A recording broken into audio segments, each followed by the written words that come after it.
know you missed us. We missed you too, but we are back at it like two addicts. This is the pastor. And the Professor G. Joyner. Welcome back to us. Yeah, it's about to go down. It's going to be some real talk, some real action. It's about to be real righteous. Righteous talk for real people. Episode 8, March. I'm stuck in April 25th, 2013, live from South Memphis, LOC, Lamorne College. Let's do it. Don't forget to join us on Facebook. Meet us at the pastor, ampersand, the professor. Meet us on Twitter at pastor_Earl or at GEE Joyner. And we're going to be engaging your stuff as much as we can. But it is just us two, and we about to go in, we about to go ham on some very serious and sensitive topics. Since the last time we were with you, we know y'all have been missing us, and we have been missing you. A lot has transpired. There's so many things that we want to talk about, but we got to try to condense it for an hour. So the most pertinent and pressing thing is we want to begin by extending condolences to all of those who have suffered in the tragedies that have taken place over the past couple of weeks, and we're going to talk about several of them, and we hope to offer some unique perspectives. So there was a bombing in Boston, Massachusetts last Monday, which would have been the 17th. Does that sound about right? 17th? What's the day? No, 16th. It would have been 16th. Well, last Monday, not 15th. this past. Yeah, maybe the 15th. I think it was the 15th. Yeah. Also, that same day, which a lot of people do not know, there was a bombing in Afghanistan of a civilian wedding that was said to be done mistakenly, and over 30 Afghanis who were not military personnel lost their lives, and so we want to send condolences to them as well. And then last Thursday, a week ago, in a city outside of North Dallas, Texas, I think, or not too far from Waco, there was a fertilizer plant explosion. Yeah, major explosion, and that killed several people. They are still trying to add up the body counts now. And I wish we had the statistics to show you the number of people who have died in chocolate cities and vanilla suburbs all around the city and all around the country and all around the world. So we want to extend condolences to everybody. But this has resurged, this word that became popularized in 2001 in the American lexicon, to use one of G's terms, and that is this notion of terrorism. So we want to try to expound and expand on the concept of terrorism today. So we want to do some historical stuff, we're going to do some rhetorical stuff, some social and ethical stuff, but we definitely want you to be engaged with us. Yeah, I guess we got it first, and I don't even want to say it was popularized in 2001, September 11th. I'd even say it was really huge probably in the 80s when you look at all the Pan Am flights being hijacked. Yeah. Hijackers and terrorism, we always thought of the Middle East, and I think it was a resurgence in 2000, but even now in 2013, we're looking at, what, 12 years, almost 12 years, 11 and a half years away from the terror attacks on the World Trade Center, New York City. But now we have to figure out what it is that terrorism means. And also the color and the face of it. You know, too many people are exhausting it, particularly on Facebook, any of your social networking sites, in academia, in the social sciences. Everybody's kind of trying to figure out what it means to be a terrorist and what terrorism is. And I don't want to we don't want to necessarily stick with the face of it, but we kind of have to deal with the aesthetics of it. But it has a lot to do with not only race, black or white, or black and non-American white with the Russians and Boston Marathon bombers, but also a socioeconomic class. We have to deal with what does it mean to be a terrorist, and then what type of terrorism is being highlighted.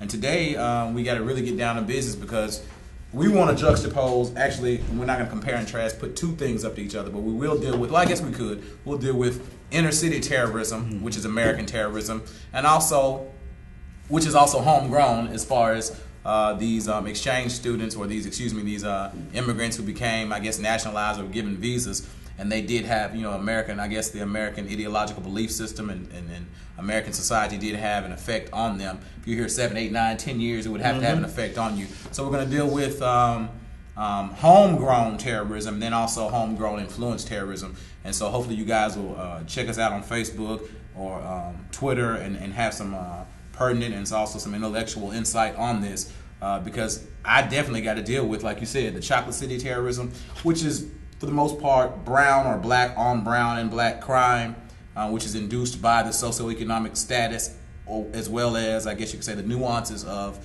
depravity, economic depravity, as well as those suburban or those outlying areas where you have discontent by the white masses in America that cause terrorism. And we should understand that this nation was, unfortunately, this nation was founded upon Anglican or Anglo-Saxon or Euro-Anglican terrorism on the red man. So right. So I was coming from.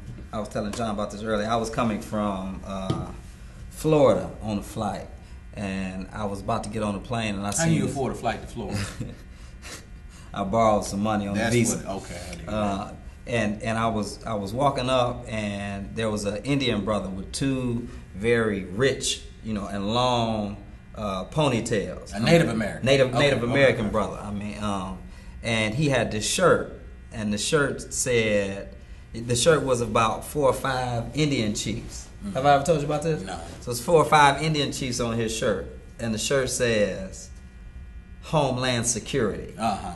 Fighting domestic terrorism since 1492. Okay, yeah, 92. Okay, I've seen that. And so the amazing perspective of how the term terrorism has come to be appropriated today is very interesting. Even in light of the Boston Marathon bombing, the way that the story is starting to be, the narrative is being shaped. Mm-hmm. The historical revision of it all, if you will. It's as if since this violent act has taken place on American soil from minority peoples, that somehow this has to be connected with some broader conspiracy of anti-Americanism. And it's interesting to me how we don't seem to be able to appropriate the same level of judgment in terms of the action, as you were talking about earlier, when it comes from people of different hues. So, like if you look at it from the context of wars, the American Revolutionary War would have been an act of terrorism as far as England was concerned. Yeah. So we don't. Oh, you mean the Brits? They were the terrorists, right? Right. No. They would have considered us to be. George Washington was a terrorist as far as the Queen was concerned. Okay. So not now. But you're separating terrorism from. I think terrorism becomes, I guess, the personification of that term, or it's enacted once the violence happens. I would think that, if anything, the Americans, assuming, the founding whites would have assumed that the Brits were being terroristic towards them because they retaliated. The way I wouldn't call them terrorists. Well, I know we wouldn't. Mm-hmm. I think we are very sensitive in how we appropriate that term, but I don't think that is it connected with violence. Yes, it is connected with violence, but it also is based upon what I'm trying to suggest. That this is based upon a perspective, and usually the perspective of people who are privileged by a national or patriotism. This whole notion of patriotism. So anything that goes against that particular ideology or theoretical framework. Anytime you're antithetical to some ideological beliefs, you become a terrorist. Yes. Before violence is enacted. Right. But definitely when you rebel against a particular empirical force through violence. Yeah, I mean, other than Jesus of Nazareth, there hadn't seemed to be anybody who made any substantial progress in deconstructing an empirical force without using violence. And the reality is several of Jesus' followers used violence. So, we don't know if he was violent. But I'm saying that to say that terrorism seems to be framed now as Americentric, right? That we get to appropriate who is the terrorist and who is not. And so we don't hear much about Timothy McVeigh and the bombing of Oklahoma City in the mid-1990s. Not now. I mean, but back then he was considered a terrorist. But I don't even know if that was the term that was being used, though. That's always been used heavily in the media. But I think what's happening now, what you're saying is, the masses that are watching, those of us that are patronizing by buying cable or what have you, and watching the news and feeding into it, we always equate. It's not a white thing necessarily. It's really an American thing. When you think of terrorists, you think of Middle Eastern or Northern African peoples or countries or nations that are trying to do some type of violent act towards the United States. Now, of course, just like you said, McVeigh, we can go back to David Koresh even. That was a religious terrorist, I think, because he was, I think him and his flock, particularly his message, was antithetical to the normal Protestant or Christian ideology that the United States was used to. And then he did start to combat, and they started to shoot at policemen, this, that, and other. I think a police officer or a DEA agent was killed. So I think what happens is they're putting that face on terrorism. But once again, in modern times, terror is always you starting the fight, so to speak. Even if you're the minority, you're causing the violence first. So that's why I have to beg to differ with the idea that George Washington and those guys, the initial revolutionary war, I don't think they were if anything, they looked at the Brits like they were.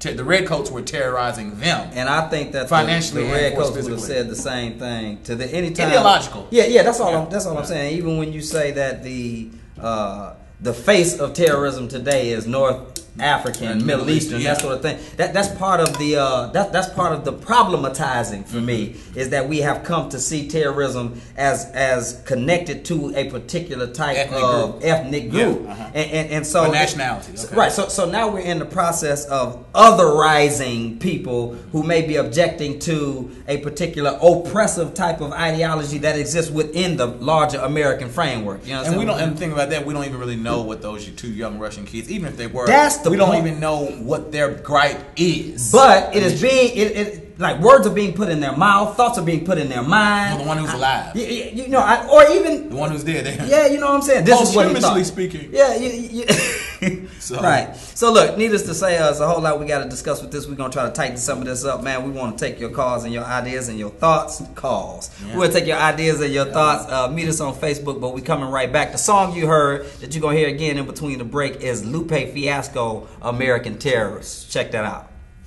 2 and 2. Already heavily armed, civilians and little children is especially harmed. Camouflage Taurus, Bibles and glorious Qurans, the books that take you to heaven and let you meet the Lord there have become misinterpreted reasons for warfare. Reread them with blind eyes, I guarantee you there's more there. Rich must be blind, cause they ain't see the poor there. Yeah, need to